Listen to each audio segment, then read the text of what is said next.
ವೀಕ್ಷಕರೆಲ್ಲರಿಗೂ ದೈನಿಕ ರಾಶಿ ಫಲ ವಿಶೇಷ ಕಾರ್ಯಕ್ರಮಕ್ಕೆ ಸ್ವಾಗತ. ಇವತ್ತಿನ ಈ ವಿಡಿಯೋದಲ್ಲಿ ನಾವು ವರ್ಷ 2026 ರ ಜುಲೈ ತಿಂಗಳಿನ 15ನೇ ತಾರೀಕಿನ ದಿನ ತುಲಾ ರಾಶಿಯ ಫಲಗಳನ್ನು ತಿಳಿದುಕೊಳ್ಳಲಿದ್ದು, ಈ ದಿನ ತುಲಾ ರಾಶಿಯ ಜಾತಕದವರ ಪಾಲಿಗೆ ಹೇಗೆ ಸಾಬೀತಾಗಲಿವೆ, ಈ ದಿನ ಗ್ರಹ ನಕ್ಷತ್ರಗಳ ಸ್ಥಿತಿಗತಿಗಳೇನು ಮತ್ತು ಇಲ್ಲಿ ಉಂಟಾಗಲಿರುವ ಯೋಗಗಳ್ಯಾವುವು, ಈ ಯೋಗಗಳ ಪ್ರಭಾವ ನಿಮ್ಮ ಮೇಲೆ ಹೇಗೆ ಕಾಣಿಸಿಕೊಳ್ಳಲಿದೆ, ಜೊತೆಗೆ ಈ ದಿನಗಳಂದು ನೀವು ಹೊಂದಿರಬೇಕಾದ ಎಚ್ಚರಿಕೆ ಏನು ಅನ್ನೋದೆಲ್ಲವನ್ನ ವಿಸ್ತಾರ ರೂಪದಲ್ಲಿ ಇಲ್ಲಿ ತಿಳಿದುಕೊಳ್ಳೋಣ. ಮಾಹಿತಿ ತಿಳಿದುಕೊಳ್ಳುವುದಕ್ಕೂ ಮುನ್ನ ನಮ್ಮ ವಿನಂತಿ ಎಂದರೆ, ನೀವಿನ್ನೂ ನಮ್ಮ ಚಾನೆಲ್ ಸಬ್ಸ್ಕ್ರೈಬ್ ಮಾಡಿಲ್ಲವೆಂದರೆ ದಯವಿಟ್ಟು ಈಗಲೇ ನಮ್ಮ ಚಾನೆಲ್ ಅನ್ನ ಸಬ್ಸ್ಕ್ರೈಬ್ ಮಾಡಿ. ಹಾಗೆ ನಿರಂತರ ವಿಡಿಯೋ ಅಪ್ಡೇಟ್ಸ್ಗಳಿಗಾಗಿ ಪಕ್ಕದ ಬೆಲ್ ಐಕಾನ್ ಕ್ಲಿಕ್ ಮಾಡಿ. ವೀಕ್ಷಕರೇ, ದೈನಿಕ ರಾಶಿ ಫಲಗಳನ್ನು ತಿಳಿದುಕೊಳ್ಳುವುದಕ್ಕೂ ಮುನ್ನ ಈ ದಿನ ಗ್ರಹ ನಕ್ಷತ್ರ ತಿಥಿಗಳ ಮಾಹಿತಿ ಮತ್ತು ಯೋಗಗಳ ಕುರಿತು ನೋಡೋಣ. ಈ ದಿನವು ಬುಧವಾರದ ದಿನವಾಗಿರಲಿದ್ದು, ಆಷಾಢ ಮಾಸದ ಶುಕ್ಲ ಪಕ್ಷದ ಪಾಡ್ಯ ತಿಥಿ ಇರಲಿದೆ. ಪಾಡ್ಯ ತಿಥಿಯು ಈ ದಿನ ಬೆಳಿಗ್ಗೆ 11:50 ಇರಲಿದ್ದು, ನಂತರದಲ್ಲಿ ಬಿದಿಗೆ ತಿಥಿ ಪ್ರಾರಂಭವಾಗಲಿದೆ. ಜೊತೆಗೆ ಈ ದಿನ ರಾತ್ರಿಯ 9:46 ಪುಷ್ಯ ನಕ್ಷತ್ರದ ಗೋಚರವಿರಲಿದ್ದು, ನಂತರದಲ್ಲಿ ಆಶ್ಲೇಷ ನಕ್ಷತ್ರದ ಗೋಚರ ಪ್ರಾರಂಭವಾಗಲಿದೆ. ಜೊತೆಗೆ ಈ ದಿನ ಬೆಳಿಗ್ಗೆಯ 8:04 ಹರ್ಷಣ ಹೆಸರಿನ ಯೋಗ ಇರಲಿದ್ದು, ನಂತರದಲ್ಲಿ ವಜ್ರ ಹೆಸರಿನ ಯೋಗ ಪ್ರಾರಂಭವಾಗಲಿದೆ.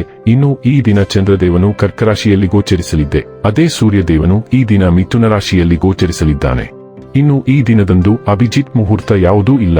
ಇದು ಈ ದಿನದ ಗ್ರಹ ನಕ್ಷತ್ರ ತಿಥಿಯ ಕುರಿತಾದ ಮಾಹಿತಿಯಾಗಿದ್ದು, ಇದರ ಆಧಾರದ ಮೇಲೆಯೇ ನಿಮ್ಮ ದಿನಚರಿಯಲ್ಲಿಯೂ ಬದಲಾವಣೆ ಕಂಡು ಬರಲಿದೆ. ಇನ್ನು ಈಗ ಈ ದಿನದ ತುಲಾ ರಾಶಿಯ ಫಲಗಳ ಕುರಿತು ನೋಡುವುದಾದರೆ, ಆರೋಗ್ಯದ ಬಗ್ಗೆ ಸ್ವಲ್ಪ ಕಾಳಜಿ ವಹಿಸಬೇಕು. ನಿಮ್ಮ ಜೀವನ ಸಂಗಾತಿಯೊಂದಿಗೆ ಸೇರಿ ಇಂದು ನೀವು ಭವಿಷ್ಯಕ್ಕೆ ಯಾವುದೇ ಆರ್ಥಿಕ ಯೋಜನೆಯನ್ನು ಮಾಡಬಹುದು ಮತ್ತು ಈ ಯೋಜನೆ ಯಶಸ್ವಿಯಾಗಲಿದೆ ಎಂದು ಭರವಸೆ ಇದೆ.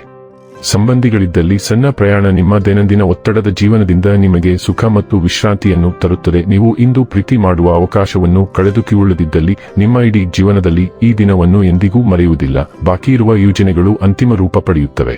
ನಿಮ್ಮ ಹಾಸ್ಯ ಪ್ರಜ್ಞೆ ನಿಮ್ಮ ಮಹಾನ್ ಆಸ್ತಿಯಾಗಿದೆ. ನೀವು ಹಾಗೂ ನಿಮ್ಮ ಸಂಗಾತಿ ಸಣ್ಣ ವಿಷಯಗಳಿಗೆ ಜಗಳವಾಡಿದರೂ ಇದು ಕಾಲ ಕಳೆದಂತೆ ನಿಮ್ಮ ಮದುವೆಯನ್ನೇ ನಾಶ ಮಾಡಬಹುದು. ಇತರರು ಹೇಳುವುದನ್ನು ಅಥವಾ ಸಲಹೆ ನೀಡುವುದನ್ನು ನಂಬದಿರಲು ಎಚ್ಚರಿಕೆ ವಹಿಸಿ. ನೀವು ಬೋಧನೆ ಅಥವಾ ಬೆಂಬಲದ ಮೂಲಕ ಬಡ ಮಕ್ಕಳಿಗೆ ಸಹಾಯ ಮಾಡಲು ಪ್ರೇರೇಪಿತರಾಗಬಹುದು. ನಿಮ್ಮ ಕೆಲವು ವಸ್ತುಗಳನ್ನು ನೀವು ನಿರ್ಗತಿಕರಿಗೆ ದಾನ ಮಾಡಬಹುದು. ನಿಮ್ಮ ಆರ್ಥಿಕ ಸ್ಥಿತಿ ಉತ್ತಮವಾಗಿದೆ, ಆದ್ದರಿಂದ ನೀವು ಆರ್ಥಿಕ ದಾನವನ್ನು ಮಾಡಬಹುದು.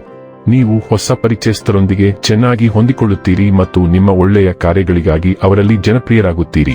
ಆರೋಗ್ಯ ಮತ್ತು ಸ್ವಾಸ್ಥ್ಯ ಬಗ್ಗೆ ತಿಳಿದುಕೊಳ್ಳೋಣ. ಇತ್ತೀಚೆಗೆ ನಿಮ್ಮ ತೂಕ ಹೆಚ್ಚಾಗುತ್ತಿರುವುದನ್ನು ನೀವು ಗಮನಿಸಿದ್ದೀರಿ. ನೀವು ಅದರ ಬಗ್ಗೆ ವಿಶೇಷವಾಗಿ ಜಾಗೃತರಾಗಿದ್ದೀರಿ, ಆದರೆ ನೀವು ಅದರ ಕಡೆಗೆ ಕೆಲಸ ಮಾಡುತ್ತಿಲ್ಲ. ಇಂದು ನೀವು ಆಹಾರ ಕ್ರಮದಲ್ಲಿ ತೊಡಗಿಕೊಳ್ಳುವುದನ್ನು ನೀವು ಕಂಡುಕೊಳ್ಳಬಹುದು. ನೀವು ಲಘು ವ್ಯಾಯಾಮಕ್ಕೂ ಹೋಗಬಹುದು. ಧೂಳಿನ ಅಲರ್ಜಿಯಿಂದ ಬಳಲುತ್ತಿರುವ ಸಾಧ್ಯತೆ ಇರುವುದರಿಂದ ಜನದಟ್ಟಣೆಯ ರಸ್ತೆಗಳಲ್ಲಿ ನಡೆಯುವುದನ್ನು ತಪ್ಪಿಸಿ. ಬದಲಾಗಿ ಮಾಸ್ಕ್ ಧರಿಸಿ. ಡೈಲಿ ಲವ್ ಮತ್ತು ರಿಲೇಶನ್ಶಿಪ್ ಬಗ್ಗೆ ತಿಳಿದುಕೊಳ್ಳೋಣ. ನಿಮ್ಮ ಮೋಡಿ ನಿಮ್ಮ ಸಂಪರ್ಕಗಳಲ್ಲಿ ಮೆಚ್ಚುಗೆಯನ್ನು, ಸ್ಫೂರ್ತಿಯನ್ನು ಮತ್ತು ಉದಾರತೆಯನ್ನು ಸೆಳೆಯುತ್ತದೆ. ಸೌಂದರ್ಯದ ಮೇಲೆ ಕೇಂದ್ರೀಕರಿಸಲು ಮತ್ತು ಆರೋಗ್ಯಕರ ಭಾವನಾತ್ಮಕ ಗಡಿಗಳನ್ನು ಹೊಂದಿಸಲು ನಿಮಗೆ ಮಾರ್ಗದರ್ಶನ ನೀಡಲಾಗುತ್ತದೆ. ವಾಸ್ತವಿಕ ನಿರೀಕ್ಷೆಗಳು ಭಾವನಾತ್ಮಕ ಕೆಳಮಟ್ಟವನ್ನು ತಪ್ಪಿಸಲು ಮತ್ತು ಪ್ರೀತಿಯಲ್ಲಿ ಸ್ಪಷ್ಟತೆಯನ್ನು ಕಾಪಾಡಿಕೊಳ್ಳಲು ನಿಮಗೆ ಸಹಾಯ ಮಾಡುತ್ತವೆ. ನಿಷ್ಠೆ ಮತ್ತು ಸ್ಥಿರವಾದ ಬೆಂಬಲವು ಶಾಂತವಾದ ನೆರವೇರಿಕೆಯನ್ನು ತರುತ್ತದೆ, ನಿಮ್ಮ ಆಳವಾದ ಭರವಸೆಗಳನ್ನು ಪೋಷಿಸುತ್ತದೆ. ನಿಮ್ಮ ಸಂಬಂಧದಲ್ಲಿ ಸಾಮರಸ್ಯ ಮತ್ತು ಶಾಶ್ವತ ಸಂಪರ್ಕವನ್ನು ಸೃಷ್ಟಿಸಲು ಈ ಸಮತೋಲಿತ ಶಕ್ತಿಯನ್ನು ಅಳವಡಿಸಿಕೊಳ್ಳಿ. ವೃತ್ತಿ ಮತ್ತು ಹಣ ಬಗ್ಗೆ ತಿಳಿದುಕೊಳ್ಳೋಣ. ನೀವು ನಿರುದ್ಯೋಗಿಯಾಗಿದ್ದರೆ ಒಂದು ಅವಕಾಶ ನಿಮ್ಮ ಬಾಗಿಲನ್ನು ತಟ್ಟಬಹುದು. ಅದನ್ನು ಎರಡೂ ಕೈಗಳಿಂದ ಹಿಡಿಯಿರಿ. ನೀವು ಕಳೆದುಕೊಳ್ಳಲು ಏನೂ ಇಲ್ಲ. ಉಚಿತ ಸಲಹೆ ನೀಡುವ ಜನರಿಂದ ಮೋಸ ಹೋಗಬೇಡಿ. ನೀವು ಕೆಲಸ ಪಡೆದ ನಂತರ ನಿಮ್ಮ ಪ್ರಾಮಾಣಿಕತೆ ಮತ್ತು ಸಮರ್ಪಣೆಯನ್ನು ತೋರಿಸಿ. ನಿಮಗೆ ಹೊಸ ಕ್ಷೇತ್ರದಿಂದ ಅವಕಾಶ ಸಿಗಬಹುದು. ವಿವಿಧ ಕ್ಷೇತ್ರಗಳಿಂದ ಉದ್ಯೋಗಗಳನ್ನು ಹುಡುಕುವುದನ್ನು ಪರಿಗಣಿಸಿ. ಇನ್ನು ಕೊನೆಯದಾಗಿ ಈ ದಿನ ಮಾಡಿಕೊಳ್ಳಬೇಕಾದ ಉಪಾಯಗಳ ಕುರಿತು ನೋಡುವುದಾದರೆ, ಪ್ರೀತಿಯ ಜೀವನದಿಂದ ಎಲ್ಲ ಅಡೆತಡೆಗಳನ್ನು ತೆಗೆದುಹಾಕಲು ಹರಿಯುವ ನೀರಿನಲ್ಲಿ ಸಂಪೂರ್ಣ ಅರಿಶಿನವನ್ನು ಹರಿಯಿರಿ.